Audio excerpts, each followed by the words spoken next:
We've all had projects that we've started with high energy and zero follow through. A gym membership, a sourdough starter, the one hobby you spent $200 on and haven't touched since. But most of us don't accidentally start a country. Today we're looking at the ultimate oops moments in geography. Nations that declared independence, printed some stationery, and then realized they'd made a huge mistake within weeks or even hours. Here are 10 of the most short-lived nations in history. Number 10. The Republic of Formosa, 1895, duration 5 months. Imagine your country being traded like a Pokemon card. In 1895, China seceded Taiwan to Japan, and the locals were, let's just say, not fans of that plan. So they declared the Republic of Formosa. They had a very cool flag with a tiger on it, which honestly, 10 out of 10, pretty fire.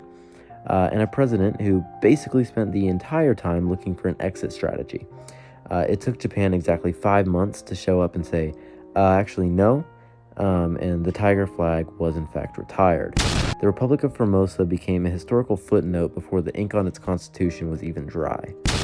Number 9. The State of Deseret, 1849. Duration, technically 2 years, but it was rejected pretty much immediately. Before Utah was Utah, it wanted to be Deseret, and Deseret was absolutely huge. We're talking a massive chunk of the American West, including bits of California and Oregon. The pioneers who settled there sent a proposal to DC like, hey, we're a country now, hope that's chill. The US government looked at the map and basically said, it is very much so not cool. They gutted the borders, renamed it to Utah, and the dream of a desert empire lasted just long enough for everyone to realize they didn't have enough water for it anyways. Number 8. The Republic of Connaught, 1798. Duration 12 days. This is the historical equivalent of your friend promising to help you move out and then ghosting you. During the Irish Rebellion, some French troops landed to help out. They declared the Republic of Connaught. It was pretty chill for about 12 days until the British army showed up. The French then surrendered, went home for wine and cheese, and left the Irish rebels to deal with the consequences. It was essentially the world's shortest-lived alliance. Number 7. The Independent State of Acre, 1899. Duration roughly 1 year across 3 different attempts. Acre is the country that wouldn't take the hint. Located in the Amazon, a bunch of rubber tappers decided they didn't want to be a part of Bolivia. They declared independence 3 separate times.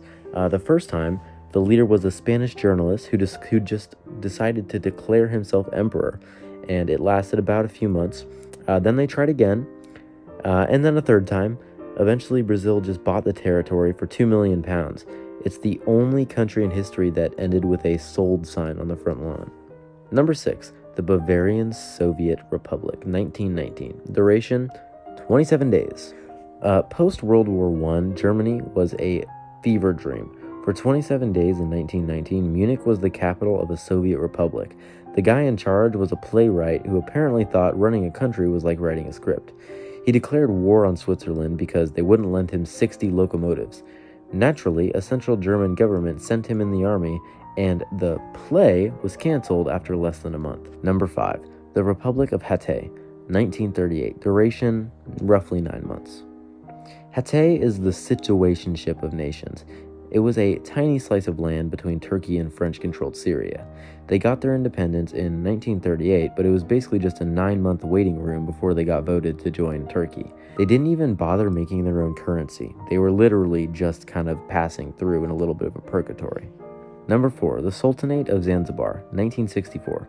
Duration 1 month.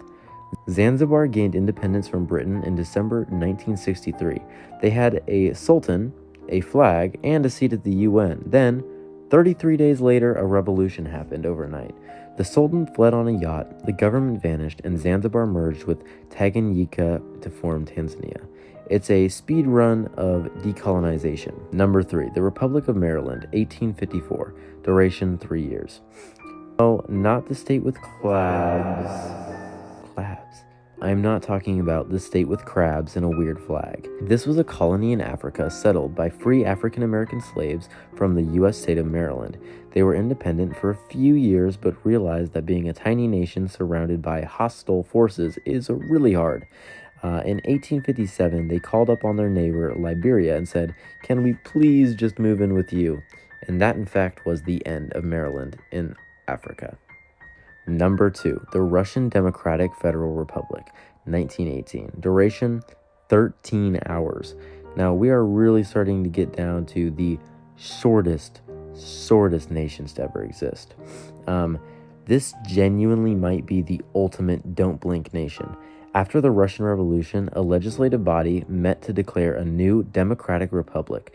They started at 4 p.m., and by 5 a.m. the next morning, the Bolsheviks, who were not big fans of democracy, closed the building and told everyone to go home.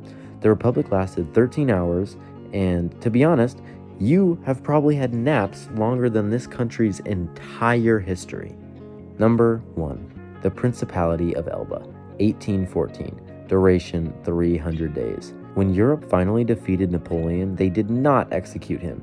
They actually gave him his own tiny island called Elba and told him he could be the emperor of it. He actually took it very seriously. He built a navy of one ship, designed a flag, and fixed the roads. Then, after 300 days, he got bored, sailed back to France, and tried to take over the world again.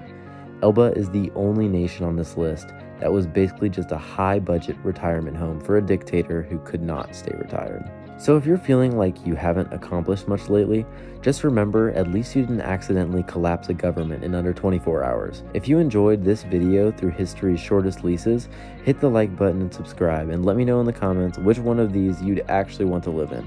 Personally, I'm Team Tiger Flag. See you next time. Bye.